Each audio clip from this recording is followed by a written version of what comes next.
ربي من كل ذنب وأتوب إليه لا حول ولا قوة إلا بالله العلي العظيم أستغفر الله ربي من كل ذنب وأتوب إليه لا حول ولا قوة إلا بالله العلي العظيم أستغفر الله ربي من كل ذنب وأتوب إليه لا حول ولا قوة إلا بالله العلي العظيم أعوذ بالله من الشيطان الرجيم بسم الله الرحمن الرحيم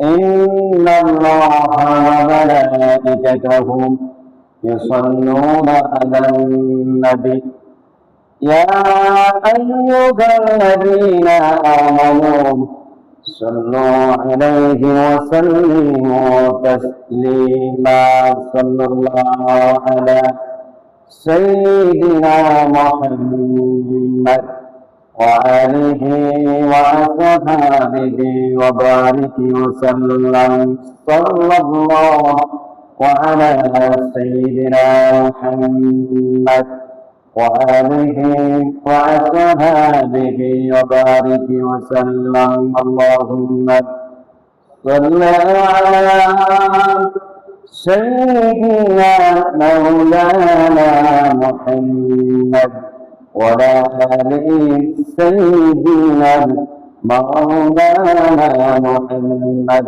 اللهم صل على سيدنا مولانا محمد وعلى آل سيدنا مولانا محمد দিবানিশি মনরে আমার আর না যন্ত্রণা দমে যদি হইতাম দমে যাইতাম সোনার মদিনা আল্লাহুম্মা সাল্লি আলা সাইয়্যিদিনা মাওলানা মুহাম্মদ وعلى آل سيدنا مولانا محمد صلاة رسول الله عليكم سلام يا حبيب الله عليكم صلاة رسول الله عليكم سلام يا حبيب الله عليكم بلغنا بكماله كشفت جاء بجماله حسنت جميع خصاله صلوا عليه سلموا يا قوم بل صلوا على صدر أليم مصطفى ماذا إلا رحمة للعالمين تهيئة الطلاب بيت السلام دم مجدد সম্মানিত মুসলিম কিরাম মুরব্বিন আযম হযরত উলামায়ে কিরাম যুবক ভাইরা পর্দার অন্তর আড়ালের আমার সম্মানিত প্রতিনিধি মা ও বোনেরা আসসালামু আলাইকুম ওয়া রাহমাতুল্লাহি ওয়া বারাকাতুহু মহান আল্লাহ সুবহানাহু ওয়া তাআলার দরবারে কালিমাতুশ শুকর আদায় করতেছি যে মহান রব আজকে মুবারক দিন জুমার দিন জুমার নামাজ পড়ার জন্য আমাকে আপনাকে প্রস্তুতি নিয়ে মসজিদে আসার যে সুযোগ মহান রব করে দিয়েছেন মনিরের দরবারে শুকরিয়া আদায় করি আলহামদুলিল্লাহ দরুদ সালাম উম্মতের কান্ডারি নবী আমার আপনাদের প্রান্তীয় নবী দো জাহানের বাদশা নবী নবী মুহাম্মদুর রাসূলুল্লাহ সাল্লাল্লাহু আলাইহি ওয়াসাল্লাম সম্মানিত হাজিরিন আলোচনার বিষয় হচ্ছে সালাত সালাতের তৃতীয় পর্ব তৃতীয় অধ্যায় আজকের আলোচনার বিষয় সালাত আদায় করতে হবে আল্লাহর নবী যেভাবে আদায় করার জন্য আমাদেরকে বলেছেন, যেভাবে আল্লাহ নবী আমাদেরকে সালাত আদায় করার জন্য বলেছেন, ওইভাবে আমরা সালাত আদায় করতে হবে। সাল্লু কামা রাআইতুমুনি উসাল্লি, ক্বালা নবী সাল্লাল্লাহু আলাইহি ওয়াসাল্লাম।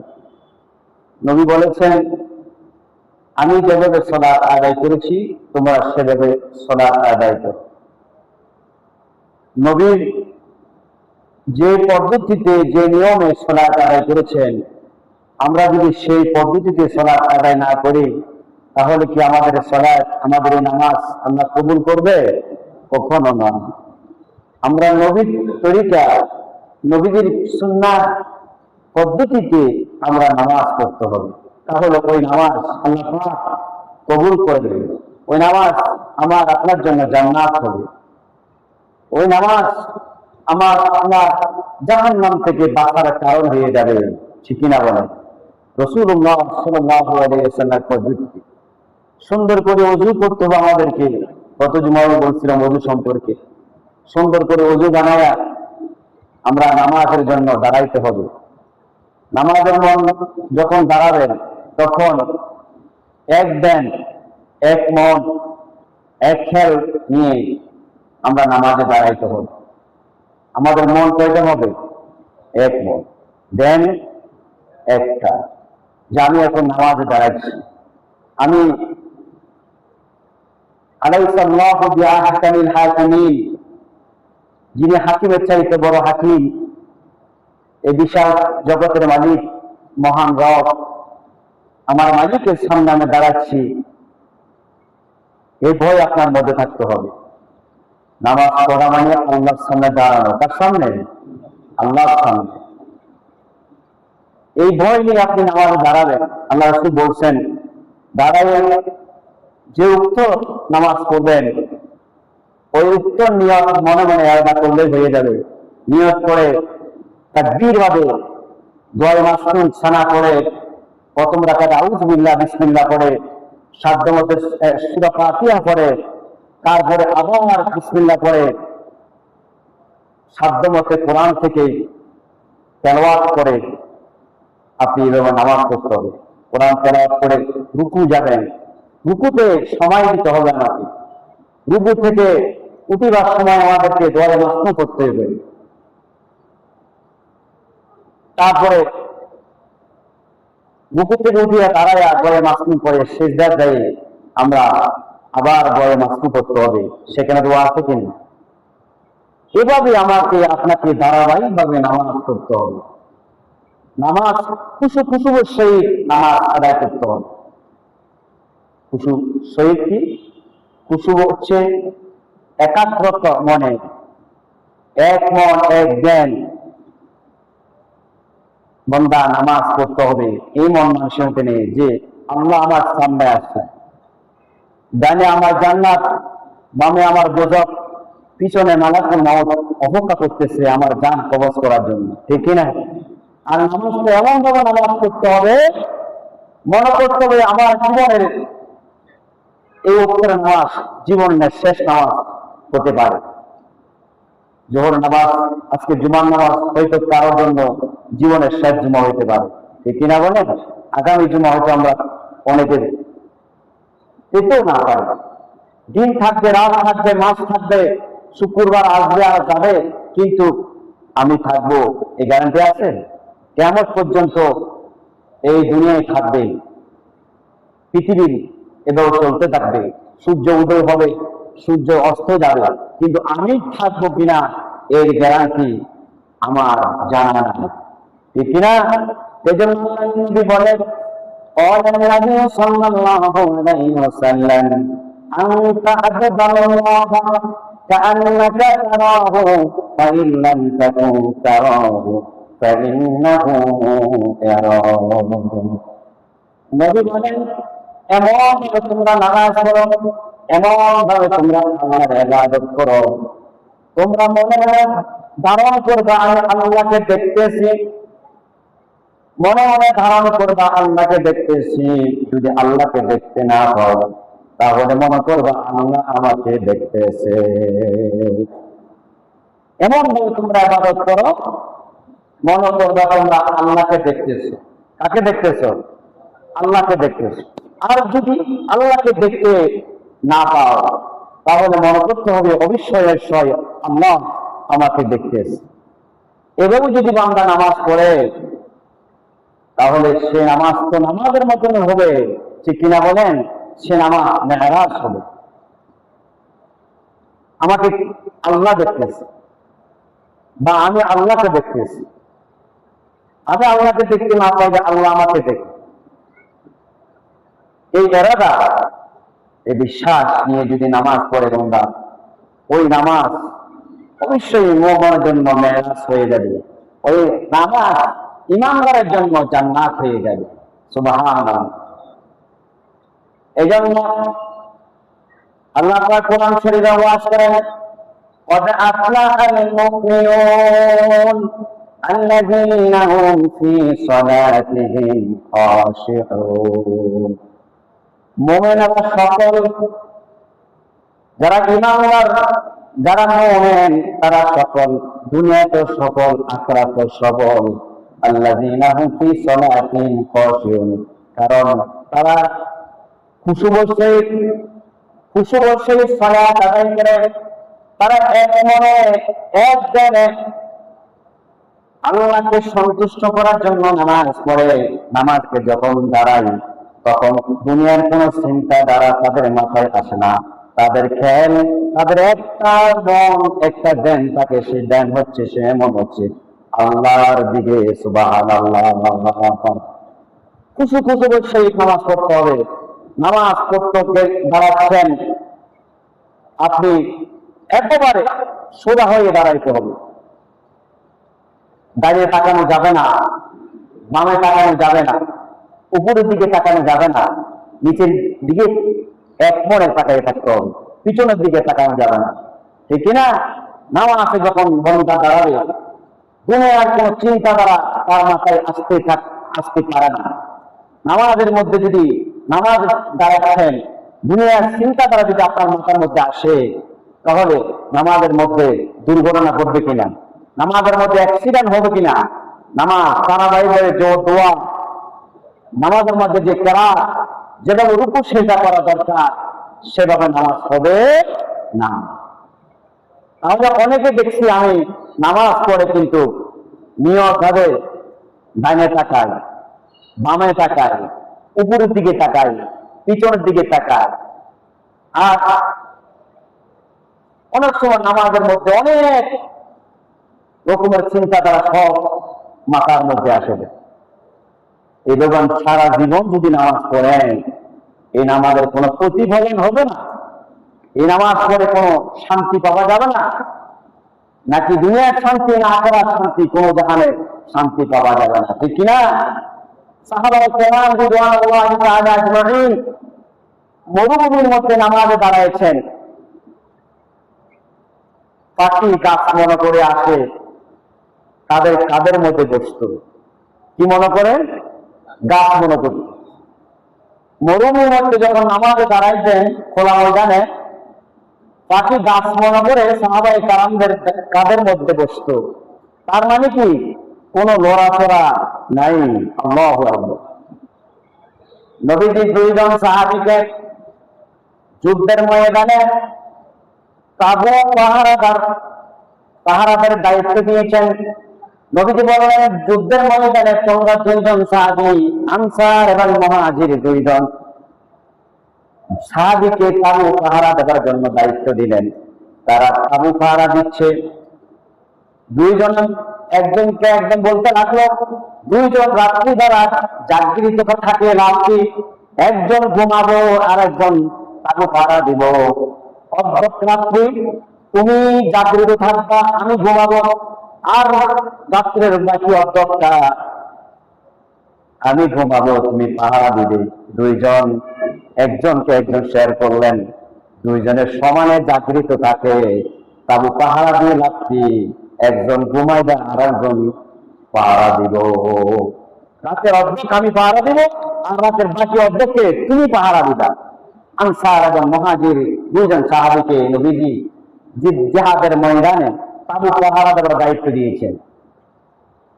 যিনি তাবু পাহারা দিচ্ছে দাঁড়ায় দাঁড়ায়, তিনি চিন্তা করেন আমি তাবু থাকছি, তাবু পাহারা দিচ্ছি, তাবু পাহারা দেওয়া হলো, কিন্তু শুধু দাঁড়ায় দাঁড়ায় সময় নষ্ট করে লাভ নাই। আমি নামাজ পড়ি, নামাজও পড়া হলো, ওইদিকে তাবু পাহারা দেওয়া হলো। সুবহানাল্লাহ, দুইটা কাজ হবে, আমি নামাজও পড়বো, তাবুও পাহারা হইল। সময় নষ্ট করে লাভ কি? আমি সময়কে কাজে লাগাই। আর আমরা কি করি? সময়কে কাজে লাগাই না, সময়কে কি করি? আর সাহাবায়ে কেরাম সময়কে কাজে লাগাইছে, আর আমরা কি করি? সময় কাটাই। সময় কেমনে কাটাই? একটু যদি অসফল হই, আমি এখন ফিরে আসি, এই মুহূর্তে কোনো কাজ নাই, অবসর সময়টা মোবাইল নিয়ে বসে যায়, আছে কিনা? কি নিয়ে যায় বসে যায়? মোবাইল। সারাদিন কাজ করে বাংলা, সকাল থেকে সন্ধ্যা, রাত্রে ঘুমের ঘরে যাবে, আরাম করবে, সে ভাগ্য কপালে জুটবে না। ঘুমের ঘরে সে শুয়ে শুয়ে গোড়া রাত মোবাইল থেকে কাটাইয়ে দিয়েছে। এরকম বান্দা বান্দি নাই? আরামের ঘুমকে হারাম করে ফেলছে। দিনের বেলা আবার ডিউটি, আবার চাকরি করতে হবে, ব্যবসা যাইতে হবে, আবার গাড়ি চালাইতে হবে, কর্মক্ষেত্রে যাইতে হবে, কিন্তু মাথা এখন কাজ করে না। কেন কাজ করে না? রাত্রের অনেকটা থাকার কারণে শারীরিক যে ক্ষয়ক্ষতি হয়েছে, সেটা কাজের উপর চাপ করেছে, ঠিক কিনা? আমার কাজের ব্যয়পাত হচ্ছে। যে গুরুত্ব দিয়ে কাজটা করা দরকার, সেই গুরুত্ব দিয়ে কাজটা করতে পারে না। কারণ কি? কেউ যদি প্রশ্ন করে, ভাই আজকে তো তোমার মন মানুষের ভালো নাই, তোমার চোখগুলি যেন কোনো ঘুম ঘুম ভাব, কি ব্যাপার, রাত্রে ঘুম যাওয়া নেই? তো ভাই বলেন না, আজকে একটু ঘুম যাইতে পারে না। কেন? এই ব্যাপার, এই একটু সময় কাটাইছে, মোবাইল দেখে দেখে সময় কাটাইছে। শরীরে হক নষ্ট করলেন, এর জন্য আল্লাহ দরবারে আপনাকে জবাবদিহি করতে হবে। আল্লাহ সূরা নামের মধ্যে বলেন কি? ওয়াজআলনা নাওমাকুম সুবাতান, আমি তোমাদের জন্য ঘুমকে শান্তির বাহন বানিয়ে দিলাম। রাত্রের ঘুমকে বান্দার জন্য শান্তির বাহন বানিয়ে দিয়েছি। বান্দা যখন সারাদিন কাজকর্ম করবে, রাত্রের বেলা যখন ঘুম যাবে, নিদ্রা করবে, সারাদিনের ক্লান্তি ওই রাত্রের ঘুমের মধ্যে কেটে যাবে। আবার যখন সকাল হবে, মনে হয় যখন নতুন জীবন তার মধ্যে শুরু হলো। সুবহানাল্লাহ, ঠিক না? সারাদিন যে আপনি কাজ করলেন, রাত্রে যখন ঘুম যাবেন, 6 ঘন্টা 7 ঘন্টা যখন ঘুম হবে, ফজর আগে ফজরের নামাজ জন্য প্রস্তুতি নিয়ে নামাজ জন্য রেডি হলেন, একটা শান্তি শরীরের মধ্যে আসবে, একটা স্বস্তি আসবে। তার আগে দিনের বেলা যে কাজ করেছেন, সে রাত্রি আর শরীরের মধ্যে থাকবে না, একটা এনার্জি তৈরি হবে। সুবহানাল্লাহ, ঠিক না?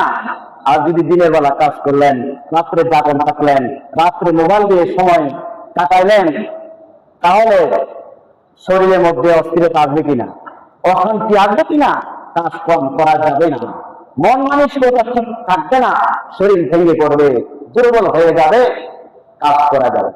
সেই জন্য আল্লাহ তাআলা ঘুমকে শান্তির বাহন বানিয়ে দিয়েছে। আমরা কি করি? সময়কে কাটাই। সাহাবায়ে কেরাম সময়কে কি করে? কাজে লাগায়। দুইজন সাহাবী তাবু পাহারা দিচ্ছে, একজন বলল তুমি ঘুমাও, আর একজন বলল আমি দাঁড়ায় ডিউটি করে দাঁড়ায় পাহারা দিই।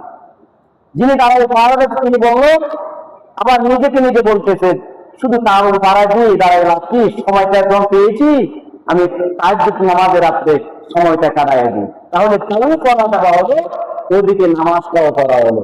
সুবহানাল্লাহ বলবেন না?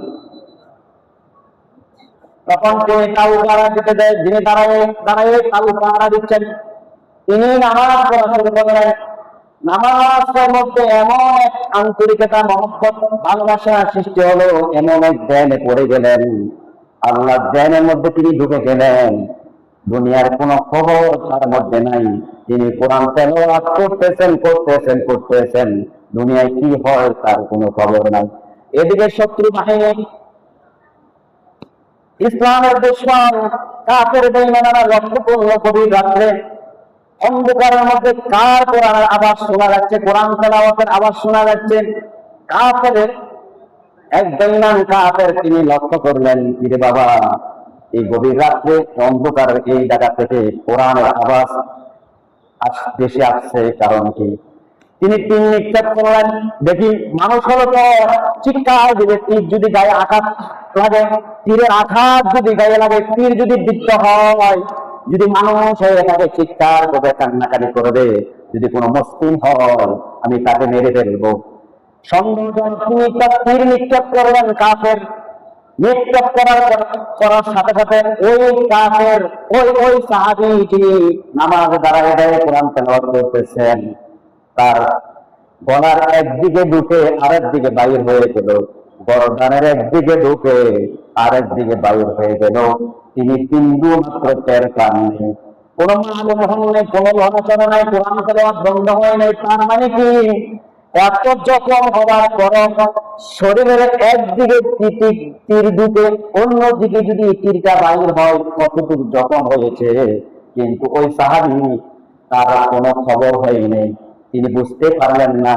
অর্থাৎ তার মন, তার ব্যান আল্লাহর দিকে ঢুকে গিয়েছে। সুবহানাল্লাহ। কেমন নামাজ পড়েছেন, তীর ঢুকলো গরদানের একদিকে ঢুকলো, আরেক দিক থেকে বাইর জখম হয়েছে কিনা? জখম হয় নাই। আমরা নামাজ পড়ি, মশা গায়ের মধ্যে বসলে মশা যদি কামড় দেয়, আর দেরি নাই, দেরি হবে নাকি? লগে অ্যাকশন।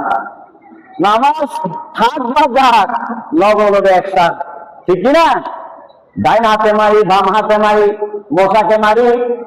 শুধু তাই নয়, মশা যদি মাথার উপরে যদি প্যান্ডেন করে উঠতে থাকে, ভ ভ করতে থাকে, হাত দিয়ে ওই মশাকে পর্যন্ত ধরে মারে, ঠিক কিনা বলেন?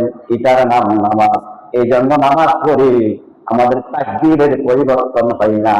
নামাজ পড়ি আমরা, নামাজের মধ্যে যে শান্তি পাওয়া দরকার, নামাজ পড়লে আল্লাহ দুনিয়ার সমস্ত গুনাহ থেকে বান্দাকে হেফাজত করবে, সমস্ত জিনিস থেকে, অশান্তি থেকে বান্দাকে আল্লাহ হেফাজত করবে বলছেন। কিন্তু নামাজ পড়ার পর আমাদের তাকবীরের কোনো পরিবর্তন হয় না, ঠিক কিনা বলেন?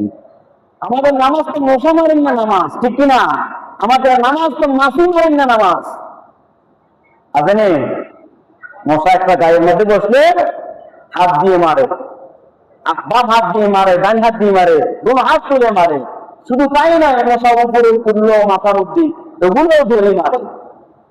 আবার যদি সুলতানি হবে, সুলতানি হলে চুলকানি এমন চুলকাতে থাকে, চুলকাতে নিজের পরনের কাপড় পর্যন্ত সতর মুক্ত হয়ে যায়, ঠিক কিনা বলে? চুলকাতে নিজের পিন্নার কাপড়, পরনের কাপড় কি সতর মুক্ত হয়ে যায়, উপরের দিকে উঠে যায়, খবর নাই। কাপড় চুলকাতে খুব সুন্দর, ভালো লাগে। তো নামাজ আসে না আসে কাপড়, সে খবর নাই, ঠিক কিনা? মনে করে যে কোন রকম যদি সেজদা দিতে পারে, আল্লাহকে বুঝতে পারো, এটা একটা আমার জন্য নাজাতের দলিল হলো। তারপর মনে করে এরকম, আসলে নামাজ এত সহজ নয়। নামাজ কি এত সহজ? না। চুলকানি উঠতে চুলকানতে পারবেন না। খুশুর সহিত নামাজ পড়তে হলে লড়াচড়া করা যাবে না। আবার অনেকে দেখবেন সেজদাতে যায়, সেখানে যদি কোনো পিঁপড়া দেখে, যে পিঁপড়া কামড় দিলে কোনো ক্ষতি হবে না, যে মাছি উপরে রাখলে কোনো ক্ষতি হবে না, যে ময়লা উপরে রাখলে কোনো ক্ষতি হবে না, শুধু সেজদা আবার সময় সেজদা না দিয়ে আগে সেজদার জায়গা পরিষ্কার করে। আছে কিনা? আছে কিনা? সেজদার জায়গা পরিষ্কার করে, সেজদা যাচ্ছে বন্ধা সেজদা দিবে, এই মুহূর্তে জায়গা পরিষ্কার করে, তারপরে সেজদা দিবে। মন কি আছেন আমাদের মধ্যে? মন কি আছে? এই জন্য তো নামাজ পড়ে আমাদের কোনো ফায়দা হচ্ছে। তাহলে সাহাবায়ে কেরামদের নামাজ কেমন নামাজ হলো? একটা তীর মারলো গর্দানের এক পাশে ঢুকলো, আরেক পাশ দিকে বাইর হলো। সাহাবায়ে কেরামদের খবর, শত্রু বাহিনী আর একটা তীর মারলো, সিনার একদিকে ঢুকে আরেক দিক দিয়ে বাইর হলো। ওই সাহাবীর কোনো খবর নাই, তিনি টের পায় নাই, কোনো দেখার অনুভব পায় নাই। উনি কোরআন তেলাওয়াত করতেছে। শত্রু কাফের মনে করলো, কিরে বাবা, কোরআন তেলাওয়াতের আওয়াজ শোনা যাচ্ছে, কিন্তু ওইদিকে লক্ষ্য করে তীর নিক্ষেপ করলাম, তীর ছুটে মারলাম, তীর কোনো বিদ্রোহ নেই, কোনো আওয়াজ, আমার কোনো কান্না কাজের আওয়াজ শোনা যাচ্ছে না, শুধু কোরআন তেলাওয়াতের আওয়াজ শোনা যাচ্ছে। দ্বিতীয়বার তীর মারার পর কোনো পরিবর্তন দেখা গেল না, কাফের বেঈমান আবার তীর নিক্ষেপ করলো। তৃতীয়বার নিক্ষেপ করার সাথে সাথে বুকের একদিকে ঢুকে আরেক দিক দিকে বাইর হলো।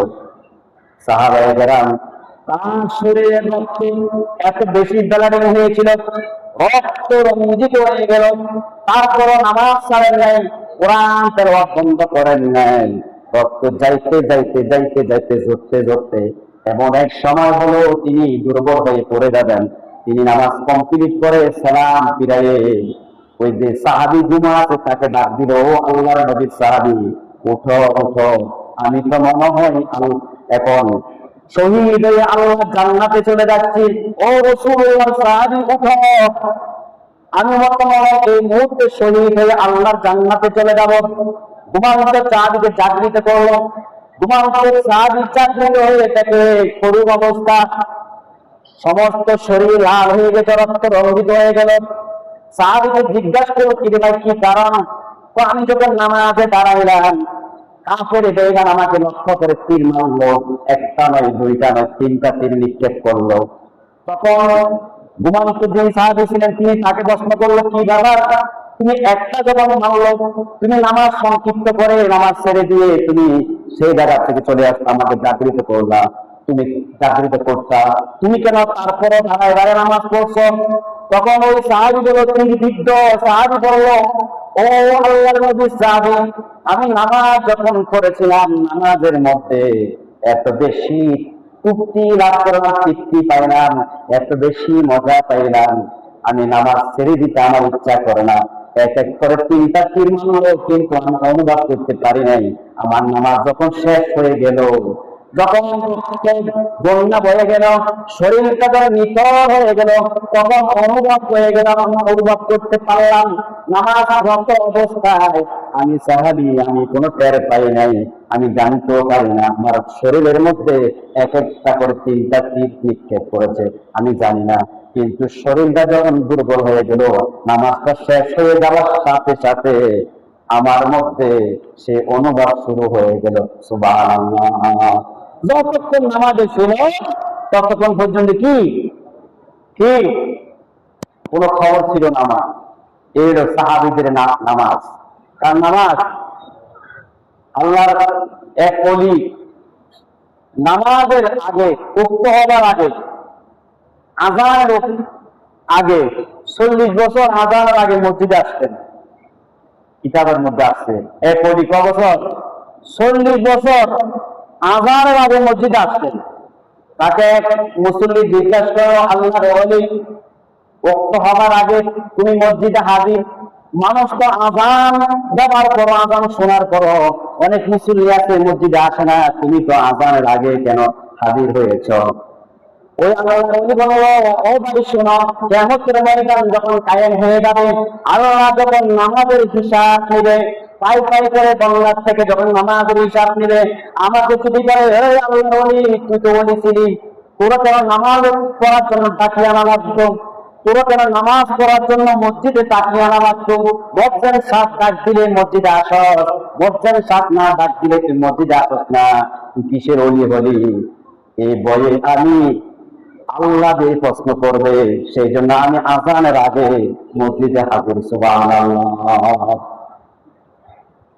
তুই শুধু আযান দিলে আসবি, আর আযান না দিলে যাবি না। আল্লাহ যদি যদি বলে, প্রশ্ন করে, তোর ডাকতে হলো কেন?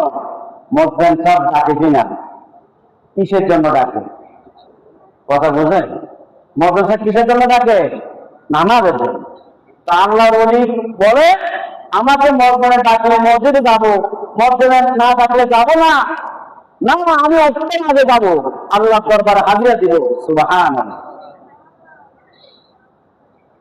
আরেক আল্লাহর ওলি, তিনি কি করতেন? ফজর যখন হতেন, ঘরের মধ্যে সবাইকে নামাজ পড়ার জন্য জাগৃত করে দিতেন। এমনকি কোলের শিশুটা দুধ পান, যে শিশুটা মায়ের কিনে দুধ পান করে, ওই শিশুটাকে ফজর জাগাইয়া দিতেন। স্ত্রী বলল, স্বামী আমার, কোলের শিশুটা তো নামাজ পড়তে পারবে না, ওরা কেন জাগাচ্ছেন?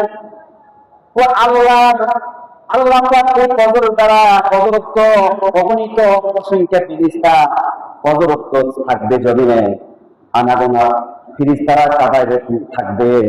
প্রত্যেকটা ঘর, প্রত্যেকটা বাড়ি, প্রত্যেকটা মসজিদ মাদ্রাসা, প্রত্যেকটা জায়গায় জায়গায় ফিরিস্তারা থাকবে ফজর বেলা।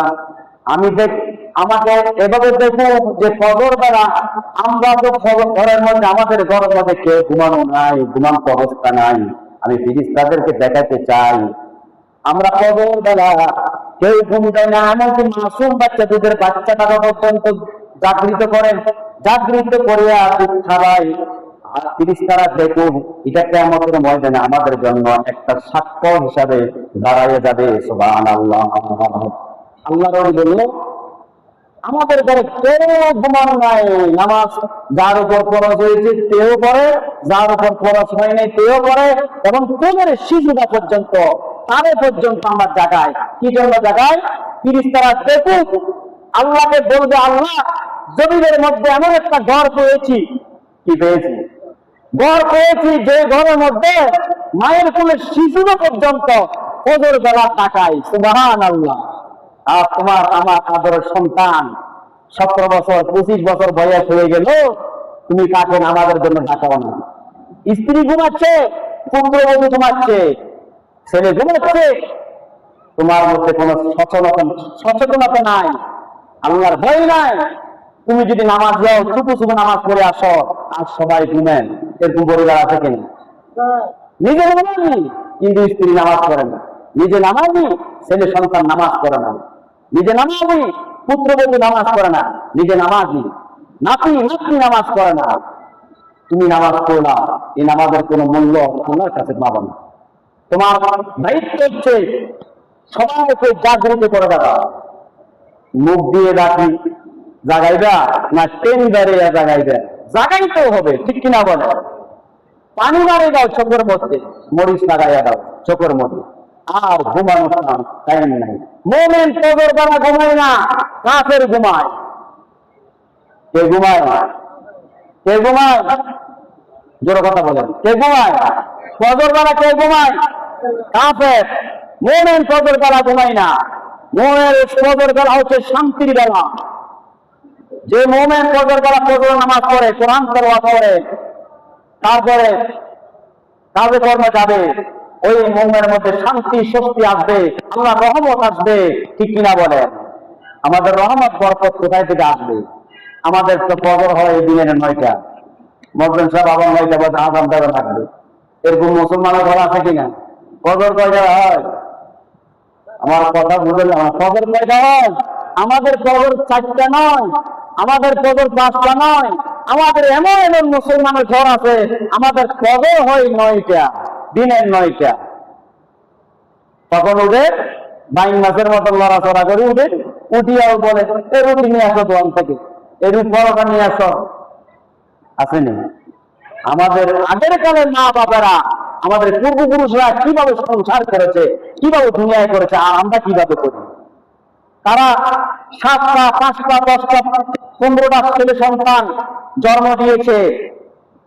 আমাদের মা থেকে আমাদের দাদা দাদিরা, এক একটা দাদি 10টা 12টা করে ছেলে সন্তান জন্ম দিয়েছে। আবার ছেলে মেয়েদেরকে দেখাশোনা করছে, সংসার করেছে, নামাজ কালাম পর্দা ফার্সিদা সব কিছু ঠিক রেখেছে। সুবহানাল্লাহ। এদের সকালত ভোর 7টা এরা তাইজে করতো, শুধু ফজরের নামাজ নয়, এরা ফজরের আগে উঠে রাতে 3টা উঠে। তখনকার যুগে এত প্রযুক্তি ছিল না, এত ঘড়ি মোবাইল, আমাকে জাগৃত করার জন্য এলান দেওয়ার জন্য, আমাকে ডাকার জন্য এত আধুনিক যন্ত্রপাতি ছিল না। সেই যুগে কি মোবাইল ছিল? সেই যুগে করেছিল? সেই যুগের মানুষ তাহাজ্জুদ নামাজ কিভাবে পড়েছে, ফজর নামাজ কিভাবে পড়েছে। আল্লাহু আকবার। তারা কত সচেতন। তারা আল্লাহকে বলতো, আল্লাহ আমাকে রাতের 3টা জাগৃত করে দিও মাবুদ, আমি আমি তোমার দরবারে হাজিরা দিব গভীর রাত্রে। তাদের নিয়ত ছিল এরকম, আল্লাহ তাদেরকে রাতে 3টা বাজে ঘুম ভাঙাইয়ে দিত কিনা বলেন? তাদের নামাজ এভাবে ছিল। আর আমাদের নামাজ কি? আমাদের নামাজ হচ্ছে কেমন নামাজ? কি মডেল নামাজ। কি নামাজ? আমরা মডেল মুসলিম। মডেল মুসলিম, মডেল নামাজ। কি মুসলিম? আধুনিক যুগের মডেল মুসলিম, ডিজিটাল মুসলিম, ডিজিটাল নামাজ। যে ডিজিটাল স্থায়িত্ব নাই, যে মডেলিং এর কোন স্থায়িত্ব নাই, আছে কিনা বলেন? এই আমাদের অবস্থায় এই নামাজ দিয়ে কোনো আল্লাহর জান্নাত পাওয়া যাবে। তাহলে দেখেন সাহাবায়ে কেরামদের নামাজ, আল্লাহ ওলি কিভাবে নামাজ পড়েছে, তার পরিবারকে কিভাবে চাকরিত করেছে, যেখানে মায়ের কোলে শিশু পর্যন্ত এই ঘুমাতে দেয় না। কেন ঘুম যাক না? এরে তুমি নামাজ না পড়তে পারলো, তুমি নামাজ পড়ে এরে বিজ্ঞান করো। ফজর বেলা ফিরিস্তা থেকে মাসুম বাচ্চা পর্যন্ত এই ঘরের মধ্যে ঘুমায় নাই। আল্লাহু আকবার। আমি আল্লাহকে দেখাতে চাই, পৃথিবীর মধ্যে বহু ঘর আছে, এরকম কোন ঘর নাই যে আমার ঘর 1 নম্বরে থাকুক, যে আমার ঘরের মধ্যে শিশু বাচ্চা পর্যন্ত ঘুমাই না। ফজর বেলা আল্লাহকে স্মরণ করে জাগৃত করে দিই। ভাইরা আমার, আজকে থেকে আল্লাহকে কাছে তওবা করেন। আল্লাহ আমাদের মালিক, মালিকের কাছে তওবা করতে কি শরম আছে? মালিককে যদি বলেন, মালিক সারা জীবন তো বহু গুনাহ করলাম, খোদা রব্বুল আলামিন তুমি তো দেখো, আল্লাহ তোমার কুদরতি চোখ থেকে, আল্লাহ তোমার কুদরতি চোখ থেকে আমি লুকাতে পারবো না, তুমি দেখেছো আমার ভালো মন্দ, মাহমুদ তুমি আমাকে ক্ষমা করে দাও। রাতে আবার আল্লাহর কাছে ধর্ণা দেন, ঠিক কিনা বলেন? চোখের পানি ছাড়েন, নিজের জন্য দোয়া করেন, পরিবারের জন্য দোয়া করেন। শুধু 5 ওয়াক্ত নামাজ পড়লে হবে না, আমাদের তাহাজ্জুদ পূজারী হতে হবে। ওমিনাল লাইলি ফাতাহাজ্জাদ বিহি নাফিলাতাল লাক আসা আন ইয়াবআসাকা রাব্বুকা মাকামান মাহমুদা। সূরা বনী ইসরাঈলের মধ্যে আল্লাহর নবীকে শিক্ষা দিতেন, হাবিব আমার, বন্ধু আমার, আপনি রাতের একটা অংশে আমাকে সেজদা দেন, তাহাজ্জুদ করেন। 5 ওয়াক্ত নামাজ তো পড়বেন। 5 ওয়াক্ত নামাজ নবীর উপর ফরজ ছিল না? আমাদের নবী পড়েছেন, উম্মতকে পড়তে বলেছেন। আল্লাহ বিশেষভাবে বলেন, নবী আপনি তাহাজ্জুদ করেন, আপনাকে উচ্চ মাকামে মাহমুদ দান করব। সুবহানাল্লাহ। যে মাকামে মাহমুদ আর কাউকে দান করি নাই। তাহাজ্জুদ নামাজ পড়েন। ওযকুর ইসমা রাব্বিকা বুকরাতান ওয়া আসীলা ওয়া মিনাল লাইলি ফাসজুদ লাহু ওয়াসব্বিহু লাইলান তাওয়ীলা। ওযকুর ইসমা রাব্বিকা বুকরাতান ওয়া আসীলা, নবী আমার আপনি সকাল সন্ধ্যা আমার তাসবিহ পাঠ করুন। নবীকে শিক্ষা দিচ্ছেন, নবী আমার আপনি আমার জিকির করুন, সকাল সন্ধ্যা তাসবিহ পাঠ করুন। ওমিনাল লাইলি ফাসজুদ লাহু ওয়াসব্বিহু লাইলান তাওয়ীলা। রাত্রে যখন দুনিয়া আসে তখন আমাকে সেজদা দেন। কাকে সেজদা দেন? অর্থাৎ বিশেষ করে তাহাজ্জুদ নামাজ পড়ার জন্য নবীকে আল্লাহ তাআলা বলেছে। আল্লাহ তাআলা বলেন, ওয়া আকিমিস সালাতা তরফান মিনাল লাইল।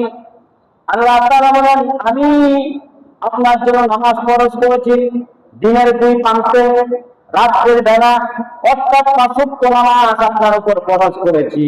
ওয়া আকিমিস সালাতা তরফান মিনাল লাইল ওয়া যুলাফান মিনাল লাইল ইন্নাল হাসানাতি ইযহিবানাস সাইয়্যাত যালিকা যিকরা লিয-যাকিরিন।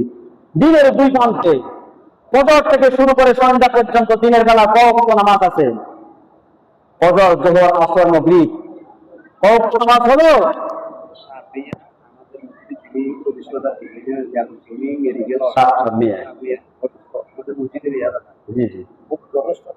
আচ্ছা ইনশাআল্লাহ। তাহলে ফজর, যোহর, আসর, মাগরিব 4 ওয়াক্ত, রাতের বেলা কি 1 ওয়াক্ত নামাজ। ওয়া আকিমিস সালাতা তরফাই মিনাল লাইল। আল্লাহ নবীকে বলছেন, নবী দিনের 2 প্রান্তে, এক প্রান্তের সকাল থেকে দুপুর, আবার দুপুর থেকে সন্ধ্যা, দুই প্রান্তে আপনার উপর নামাজ ফরজ করছি, আবার রাত্রের বেলাও নামাজ ফরজ করেছি। রাত্রের বেলা এশারের নামাজ হবে না? আপনি নামাজ পড়ুন, তাহলে কি হবে? সাইয়্যাত, ভালো কাজের পরিবর্তে খারাপ কাজগুলা মাফ করে দিব। সুবহানাল্লাহ। অর্থাৎ নামাজ পড়লে বান্দার গুনাহ মাফ হয়। নামাজ পড়লে কি হয়? বান্দার গুনাহ মাফ হয়। তাহলে আমাদেরকে সেভাবে নামাজ পড়তে হবে। আমাদের নামাজ পড়তে হলে এক মন এক ধ্যান। নামাজের মধ্যে কোন মন? আমরা তো বুঝি 40-এর 1 মন। কোন মনের কথা বলছি? মন দিতে আছে যে আল্লাহ হবে। আমাদের একটা মন আছে কিনা? সে মন কার জন্য হবে? নামাজের মধ্যে কার জন্য হবে? এখানে আর কোনো ধ্যান থাকতে পারবে না, আমার মনটাই থাকবে আল্লাহর দিকে। সুবহানাল্লাহ। যারা এক মনে এক ধ্যানে আল্লাহর সন্তুষ্টির জন্য 5 ওয়াক্ত সালাত আদায় করবেন, আল্লাহ পাক তাদের জন্য 5টা পুরস্কার ঘোষণা করেছেন। কয়টা পুরস্কার? জোর করেন, কয়টা পুরস্কার? 5টা পুরস্কার আল্লাহ ঘোষণা করে দিয়েছেন। একটা পুরস্কার হলো আল্লাহ তাআলা তাদের কোনো অভাব থাকবে না, তাদের অভাব থাকবে না, রিজিকে বারকা দান করবেন। 2 নম্বর পুরস্কার কবর আযাব না। 2 নম্বর পুরস্কার হলো মৃত্যুর সময় জান কবরে ইহসান করবেন। মৃত্যুর একদিন আমাদের আসবে কিনা? নাকি মরবেন না? আমাদের মৃত্যু আসবে কিনা? আমরা যারা এখানে আসি, এখানে কি চিরদিন থাকবো? কোথায় চলে যাব? কার কাছে চলে যাবে? আল্লাহর কাছে। প্রস্তুতি নেন, আল্লাহর কাছে আমাকে চাইতে হবে, না যে কোনো মুক্তি দিতে পারে। তো আরো বলে, যখন তোমার জান কবজ করার জন্য মালাকুল মউত আসবে, তখন তোমার জান কবজটা ইহসান হবে। এমন ভাবে তোমার রূহটা কবজ করবে, মায়ের কোলে শিশু দুধ পান করতে করতে শান্তি পায়া আরাম পায়া যেদের ঘুমায়া যায়, নামাজি বান্দার জান কবজের সময় এমন ভাবে নামাজি বান্দাকে জান কবজ করবে, সে কোনো কষ্ট পাবে না, কোনো ব্যথা পাবে না। ফেরেশতারা তাকে জান্নাতের সুখ সংবাদ দিতে থাকবে। সেই দিকে খেয়ে তার ঢুকে যাবে, এদিকে তাকে জান কবজ করে নেবে। জান যে কোন তাকে করে জন্য তিনি টের পাবে না। সুবহানাল্লাহ। জান যে কবজ করবে সেটা আপনি খবর রাখবেন। আপনাকে ফেরেশতারা আসে সালাম দিবে, কি দিবে? ইন্নাল্লাযীনা ক্বালু রাব্বুনাল্লাহ সুম্মা ইসতাকামু তাতানাজ্জালু আলাইহিমুল মালায়েকা আল্লা তাখাফু ওয়া লা তাহজানু ওয়া আবশিরু বিল জান্নাতিল্লাতী কুনতুম তুআদুন। নিশ্চয় ক্বালু, যারা বলল রাব্বুনাল্লাহ, আমার রব একমাত্রই আল্লাহ, আমি এই মাথা একমাত্র কপাল আল্লাহর পায়ে লাগাবো, আর কারো পায়ে লাগাবো না, ঠিক কিনা? আল্লাহর কুদরত প্রথমে কপাল দিয়ে সেজদা দিব, আল্লাহর সামনে নতশির হবো, আর কারো সামনে নতশির হবো না। আমার মালিক তো আল্লাহ। আমাদের কেউ নাও থাকতে পারে, দুনিয়ার সবাই আমার সাথে দুশ্মনী করতে পারে, বেঈমানি করতে পারে, কিন্তু আমার রব আমার প্রতি ইহসান করতে পারে, দয়া করতে পারে। আমার রবকে যদি সন্তুষ্ট করতে পারি, দুনিয়ার কেউ কিছু করতে পারবে না। সুবহানাল্লাহ। তো বলে যারা রব আমার আল্লাহ, তখন ফেরেশতা মৃত্যুর সময় ফেরেশতা আসে কি বলবে? আল্লাহ তাকাবু, আল্লাহর বান্দা, তুমি তো বলেছিলা জীবনের প্রত্যেকটি ক্ষেত্রে তোমার রব একমাত্র আল্লাহ, আবার রবের সন্তুষ্ট মতে জীবনকে তুমি পরিচালনা করছো। আজকে মৃত্যুর সময় আমরা তোমাকে কষ্ট দিব না, তোমরা আল্লাহর বন্ধু, আমাদের বন্ধু। সুবহানাল্লাহ। আল্লাহ তাআলা কোনো ভয় পায় না, ওয়ালা তাহজানু, কোনো কষ্ট দিব না, ব্যথা দিব না। ওয়া আবশিরু বিল জান্নাতিল্লাতী কুনতুম তুআদুন, শুনে নাও জান্নাতের সুখ সংবাদ। সুবহানাল্লাহ। এখনো কিন্তু জান কবজ করো না। এখনো কি জান কবজ করছে? আগে কিসের সংবাদ দিচ্ছে? আপনাকে ভয় যাতে না পান, আপনাকে সুন্দর করে আগে তারা আসে, সুন্দর পোশাক পরে আসে, মালাকুল মউত, তার সাথে আরো বহু ফেরেশতা আসছে আপনার কাছে জান কবজ করার জন্য। আল্লাহ বলে দিয়েছি যে আমার নেক বান্দা, আমার বন্ধু, খবরদার কোন ভয়ঙ্কর আকৃতিতে তার সামনে যাবা না, সুন্দর সুরূপ নিয়ে তার সামনে যাইবা, তাকে জান্নাতের সুখ সংবাদ দিবা। আমরা তোমাকে জান্নাতের সুখ সংবাদ দিয়েছি, মরলেই জান্নাত। সুবহানাল্লাহ। সে ওই ধ্যানে পড়ে গেছে, এ তাকে জান কবজ করে বলেছে। তাহলে 2 নম্বর পুরস্কার, মৃত্যুর সময় জান কবজ ইহসান করবে। তিন নাম্বার পুরুষের কবর আযাব মাফ করে দিবেন। কি আযাব? যেরকম কিসের আযাব? কবরে যারা আছে, মসজিদের পাশে কবর বাড়ি, কেউ কি হালাতে আছেন, কেউ কি অবস্থায় আছে, কত নারী পুরুষ এই কবরে শুয়ে আছেন, কত আপনজন স্ত্রী, কত বোনের স্ত্রী, কত জনের বাবা, কত জন মা, কত ভাই ওই কবরে শুয়ে আছেন, কে কি অবস্থায় আছেন কারো কোনো খবর নিতে পারি না।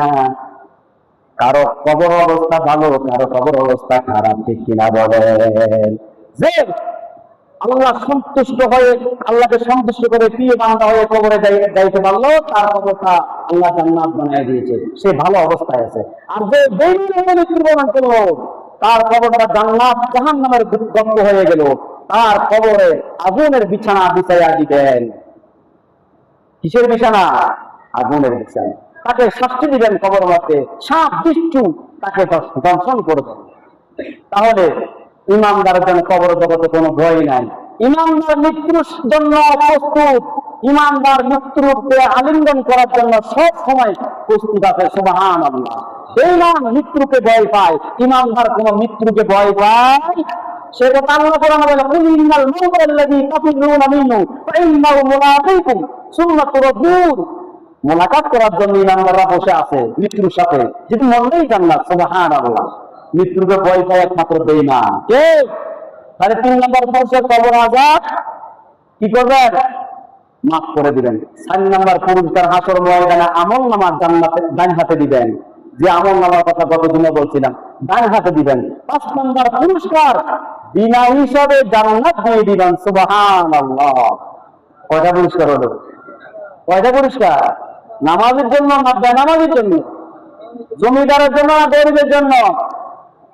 সুন্দর মানুষের জন্য না কালো মানুষের জন্য? এগুলো দেখবে না, দেখবে কে? নামাজি, যার নামাজ আল্লাহর জন্য ছিল। যার নামাজ কার জন্য ছিল? ভাইরা আমার, একমাত্র আল্লাহকে রাজি করার জন্য নামাজ করতে হবে। আমার নামাজ সাথে দেয় মেরাজ হয়। আজকে থেকে ওয়াদা করবেন আর জীবনে নামাজ ছাড়বো না। আমরা কি ওয়াদা করতে রাজি আছি? নামাজের জন্য কোন ওজোর পেশ করবেন না। আমি মসজিদ কমিটিদেরকে বলবো, আমার ভাই ইলিয়াস ভাই উপদেষ্টাকে বলবো, এই সমাজে এমন ভাবে নামাজ কায়েম করবেন, আপনাদেরও দায়িত্ব আছে, আছে কিনা বলেন? খতিব সাহেবের দায়িত্ব বোঝানো, সাথে সাথে এটা আপনাদের এই দাবাত দিবেন। একটা সমাজে যাতে বেনামাজি না থাকে, বেনামাজির সাথে সমাজের কারো সম্পর্ক রাখা যাবে না, ঠিক কিনা বলেন? যদি আমরা বেনামাজির সাথে সম্পর্ক রাখি, কিয়ামতের ময়দানে আমাদেরকে জবাব দিতে হবে, আল্লাহর কাঠ করায় দাঁড়াইতে হবে। আমার কাছে নামাজের ব্যাপার কোনো আপোষ নাই, ঠিক কিনা বলেন? আমি উপদেষ্টাকে বলবো, যিনি আহ্বায়ককে বলবো, সমাজ মসজিদে এক করেছেন, আপনি নামাজ, এই সমাজ নামাজের একটা কমিটি করেন, যাতে ঘরে ঘরে নামাজ কায়েম হয়ে যায়, বেনামাজি না থাকে। বেনামাজি যারা থাকবে এদের জানানো হবে না, এরকম সিদ্ধান্ত নেন, আল্লাহ আপনার উপর রহম করবেন, ঠিক কিনা বলেন? সমাজ সুন্দর হয়ে যাবে।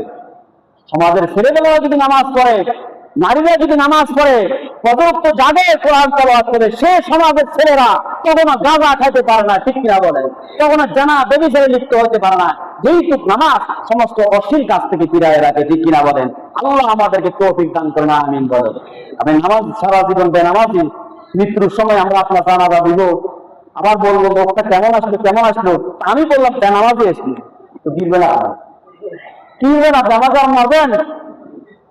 কেউ যদি বললো জানা করে আসতো, কি করবেন? খবরদার, বেনামাজির সাথে আমাদের সম্পর্ক নেই, সে কথা আল্লাহ কোরআন ফাইন তাবু ওয়া আকামুস সালাতা ওয়া আতাউয যাকাতা ফায়ুখানু বিদ্দীন, সূরা তাওবা শুরু থেকে আছে। সূরা তাওবার মধ্যে বলে, যারা তওবা করেছে, কি করেছে? তওবা করে নিজেকে পরিশুদ্ধ করেছে, ফাইন তাবু, তওবা করার পর কি করেছে? ওয়া আকামুস সালাত, নামাজ কায়েম করেছে, ফায়ুখানু বিদ্দীন, সেটা তোমাদের দ্বীনে গায়ে হয়ে গেল, প্রত্যেকটা কাজ সাথে তোমাদের কোনো বিরোধ নাই। সুবহানাল্লাহ। যারা খারাপ হবার বড় ভালো হয়ে গেছে, আগে একসময় কি ছিল? খারাপ ছিল, আজকে থেকে আত্মসমর্পণ করে, ভাই আমি নামাজ পড়বো, আজকে থেকে দিনের কাজে আমি সহযোগ করবো, আপনাদের সাথে আছি, তাহলে ভালো হয়ে গেল না? তার সাথে আমাদের কোন বিরোধ আছে?